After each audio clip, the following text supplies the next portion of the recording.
ได้แล้วโทรศัพท์นะย่างอะไรจะไปนี่แปลงไม่ได้ช่างเอาพูดขี้คานโอ้ พูดขี้คานนะขี้คานไปจีเฮ็ดเนื้อแห้งทุกคนเลยลื่นเนื้อเด็ดเดียวแล้วสิฟ้าไปให้อ้ายอันอยู่ฝั่งไทยคนคากับดักเพิ่นซื้อให้เอาก่อนอื่นกกับทุกท่านสวัสดีสวัสดีสิสบายดีตอนเช้าทุกคนเลยมื้อนี้ตอนเช้านี่ยังอยู่เฮิร์นนะมื้อนี้นี่ว่าสิมาโคหัวหมูนี่หัวหมูที่อันมาเมื่อคืนแล้วมาฮอดคืนนึงก็12 โมงดึกทุกคนมาจะโคก็ได้เพื่อก็นอนบ่ได้เอ็ดปึ้งๆปังๆวัดคาร่ำแถวมันคอยนะเขาถือปีผู้ไทยก็เลยอ่ะเมื่อเช้ายังโควะก่อนโคก็เดี๋ยวเอาเนื้อไปเพิ่มพันเกตก่อนแบ่งพูดขี้คานเนอะเพิ่น เพิ่นมีใบน้ำมูกเพิ่นเว้าอันอ้ายเพิ่นเว้าอันชิ้นเดินใกล้จะได้แล้วพันเกตเลยกองก็ได้มาชิ้นเดินเพิ่นพระเพิ่นเว้าแปลงน่าจะแล้วเพิ่นไปแปลงอยู่ฝั่งไทยแล้วกองตายทุกคนเลยโทรศัพท์ก็ตายไปก็เป็นผลเฮามีแต่อันโซ่พันเกตนะขึ้นรอบนี้ก็เลยเพิ่นบ่ได้ขึ้นช้ำอันนี้เนี่ยเฮ้ยพันเกตลายเติบทุกคนเลยรับอยู่2 โลหรือ3 โลพอแหละโหมันก็ว่าจะโคโหมาแล้วมื้อนี้นะแล้วก็นั้นเนี่ยฮัลโหลเฮ้ยได้แล้วโทรศัพท์นะย่างอะไรจะไปนี่แปลงไม่ได้ช่างเอาพูดขี้คานโอ้ พูดขี้คานนะขี้คานไปการไปยังได้มึงได้แฮวที่แหวถือแฮวพาตะกระแดงโบกกันนี่พวกนั้นไปเยอะถือแต่มุม่าพวกนะมันจะขาลาแข็งมานะไม่ได้พยายามไม่ได้บิดนะน้ำท่วมโอ้ยมาก็มาไม่ได้น้ำท่วมนั่นก็ลอยไปนั่นก็น้ำตกเตอร์อันนี้ว่าจะไปไม่ได้ฝนตกก็ละฝนตกมันมือมดคืนหญ้าแล้วก็หมอยิ่งมันนึ่งมาใหม่นะยิ่งแม่มันอันนั้นธรรมดามันมีเห็นเลิศเห็นผลแล้วก็ห้ามเรื่องกับมีไปน้ำเลยไม่นอนนะมูลายอยู่ตาแดงกันเต็กปอจะหัวเต็มกลางทางอยู่ทีนี้เอาเนื้อไปเฮือนพันเกตทุกคนเลยพูดขี้คานหลายเติบคนนี้ไปนะหมู่คนน้อยจะไปอยู่ฝนตกมันนั้นนะตกบนมือมันขึ้นเลยนี่ทำท่วมทางกันเนี่ยไปกะไปไม่ได้แล้วหอดกายมันกระตอกไปหันกะน้ำมันกะไปไม่ได้จนค่อยมาเมื่อคืนนี่กะพอเดียวชู่เดียวมาชามข้นครึ่งในรถจักรใดน้ำเธอชัดมีแห้งแต่กระอันพื้นทางอะนะมันเป็นขี้หินเป็นพลาดหินนั่นแหละมันเป็นเกิดขี้น้ำขี้เท่าขึ้นแล้วมันมืนล่ะรถมันไหลรถคนกันยังไหลนะมันมีห้อยจับเลย3 คนครึ่งยังมาไทยนะครับป้าโตผมน้องเพชรรถฝนตกน้ำมาก่อนนี่แหละมันนั้นแล้วมันยากมาเมื่อคืนนี้ลูกสาวนอนรับมาล่ะสบายดีด้วยลูกสบายดีด้วยลูกยิ้มงามนะกาเอ้ยเพื่อนหน้ามึงก็เลยเห็นหน้าอีพ่อนี่ฮะพอพอหายไปเลยโง่บ่เจ้าหายอีพ่อไปเลยโง่เจ้าไปเลยโง่บ่อันนี้ต้มเครื่องในมันทุกคนเลยเครื่องในที่ปั่นนั่นแหละเต็มหม้อนี่ก็ได้เครื่องในมันก็ได้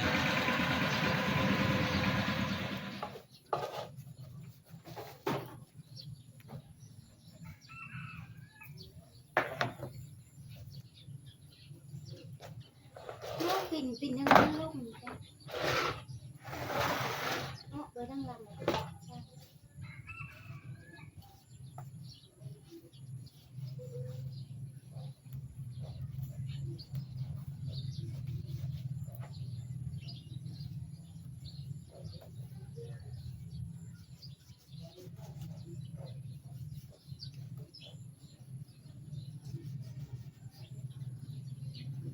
ก็จะไปแล้วนะกินมัน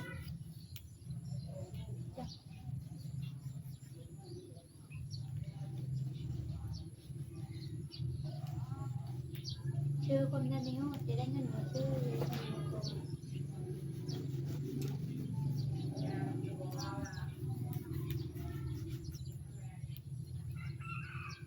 มันมาเอาเค้กได้ไหม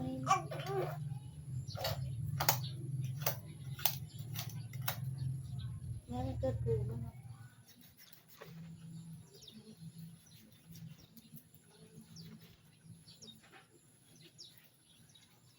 สีขาวนี่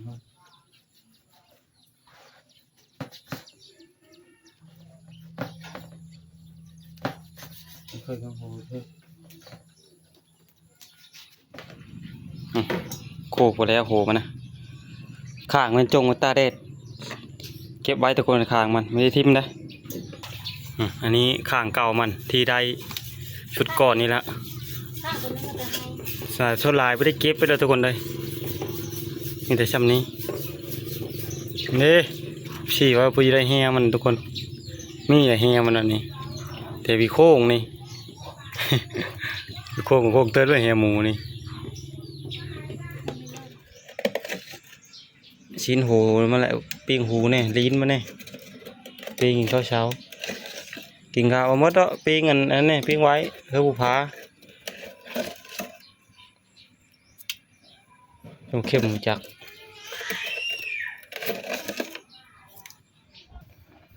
อันนี้มักแล้วทุกคนเลย เพื่อได้เดินมาหน่อย ต่อ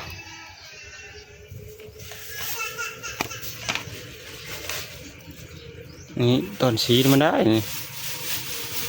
เอาข้าวไข่ลุกเข้าไป ตัวนี้ลีนมันตัวนี้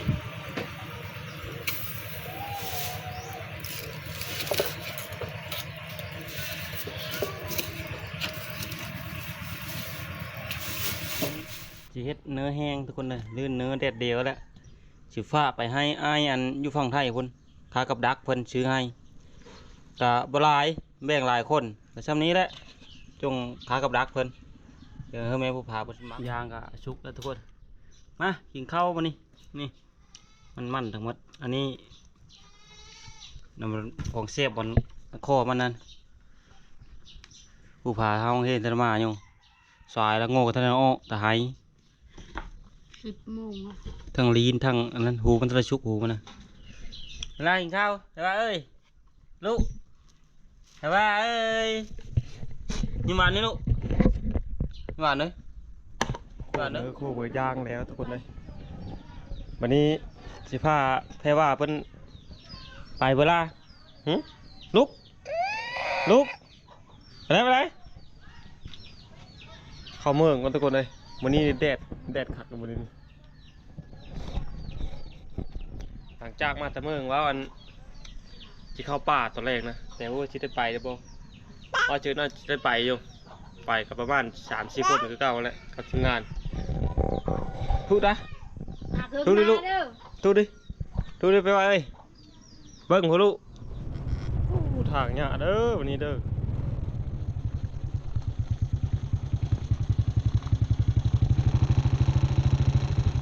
ที่ตุ่มทั้งหมดรถตนาโว้อย่างนั้น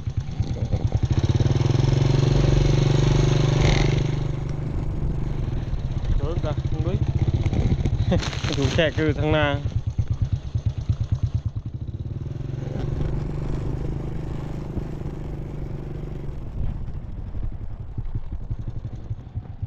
เขากับพื้นอยู่รถคันนี้มีห้อยน้ำเอาดีๆแต่มันมีห้อยอยู่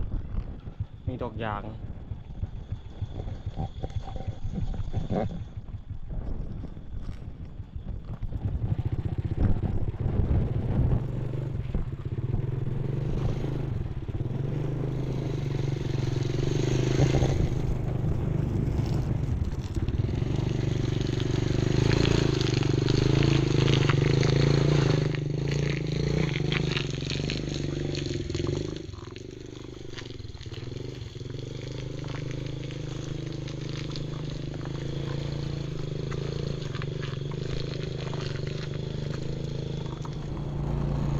ทางมันดินแดงทุกคนเลยมันมืนทีแต่เฮ้ามีทีหลังมันมีดอกยางสูงอยู่หนาอยู่ก็เลยไปสบายเนี่ยรถเขาวัดยางร้อนเลยก็เลยเนี่ยแต่กามื้อนี้น่าจะแห้งแล้วแดดมื้อนี้นะ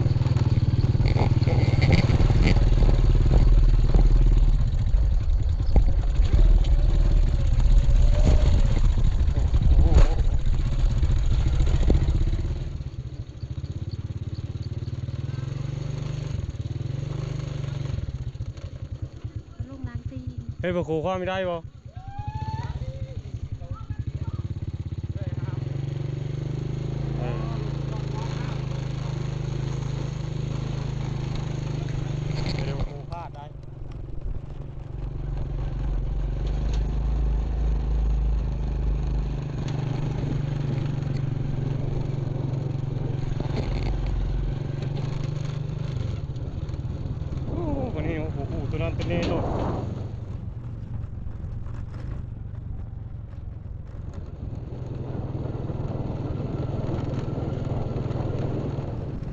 บ้านนาหางน้อยทุกคนเลย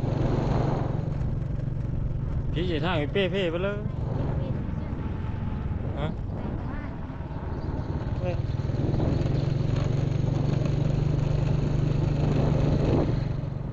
เฮ็ดปฐมวันนี้โอ้แดดคักขนาดวันนี้นะ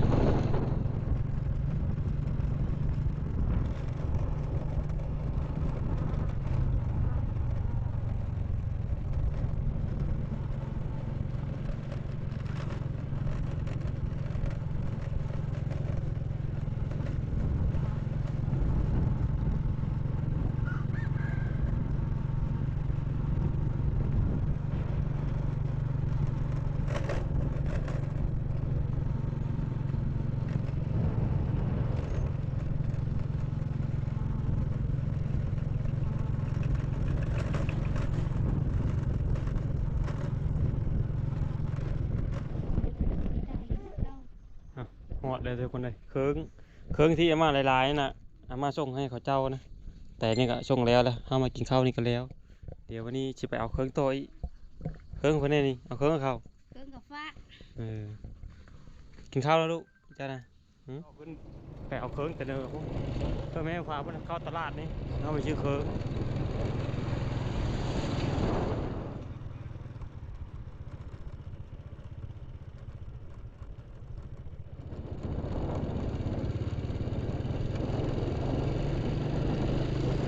ไก่เติบได้ขึ้นไปนี่ได้ประมาณอยู่กิโลนึง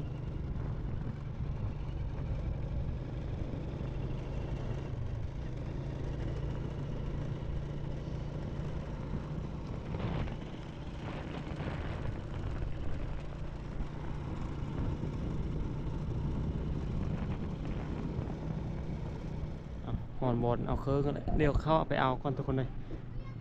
อยู่ในนี่เคิร์กะเอาแล้วแต่ตัวนึงยังหัวหอดทุกคนเลยให้เขาเจ้าภาพเอาอันนี้มันไม่ผู้ฟ้าเพิ่นจักไปเลยไปที่แกะเบิ่งช้ำอันเขาภาพมันน่ะยังมีหอดกันหอดกะน่าจะเป็นตอนแรกนะได้ก็เดินทางเมื่อบัดแถวนี้ประมาณ2-3 มื้อหลังน้ำท่วมมันได้นะแถวนี้ไปบ่ได้มีแต่ต้องใช้เหือถ้ามาก็รถนี่ปัญหายังเป็นแต่เป็ดเข้าเลยแต่ปลายมันอยู่นี่กะ เราโชว์ก็ซื้อคนนี้ละบาทเป็นต้น น่ะเหือเขาลำนึงกะเจ้าของเหือชอบยาวเงินโน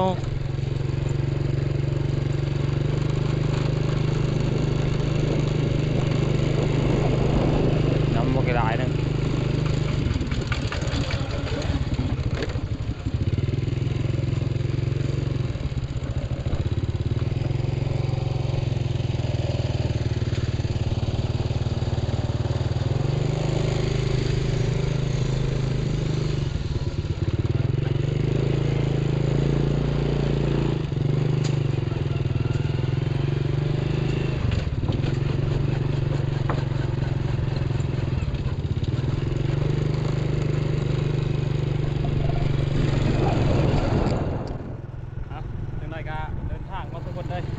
คลิปนี้ก็มีเวลานะเดี๋ยวเอาฝากไว้เฉยๆก่อน